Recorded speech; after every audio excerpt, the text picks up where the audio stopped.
আজ থেকে শুরু হচ্ছে আন্তর্জাতিক মুদ্রা তহবিল ও বিশ্ব ব্যাংকের বার্ষিক সভা।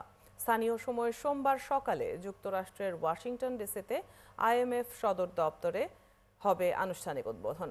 সভায় আইএমএফ এর ঋণের মধ্যে আরও $200 কোটি ছাড়ের বিষয়ে আলোচনা করবে বাংলাদেশ। বিশ্ব অর্থনীতির অবস্থা পর্যালোচনা, বাণিজ্যে স্থিতিশীলতা, আর্থিক খাতের সুশাসন নিশ্চিত সহ নানা দিক নিয়ে আলোচনা ও উত্তরণের পথ খুঁজতে সভায় যোগ দিচ্ছেন দেশের বিভিন্ন প্রতিনিধিরা।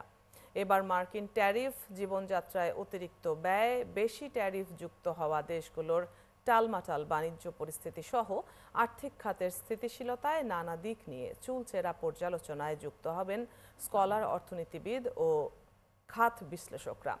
বাংলাদেশের প্রতিনিধিত্ব করতে অন্তর্বর্তী সরকারের অর্থ উপদেষ্টা সালেউদ্দিন আহমেদ, বাংলাদেশ ব্যাংকের গভর্নর আহসান এইচ মনসুর সহ 12 সদস্যের দল ওয়াশিংটনে পৌঁছেছেন।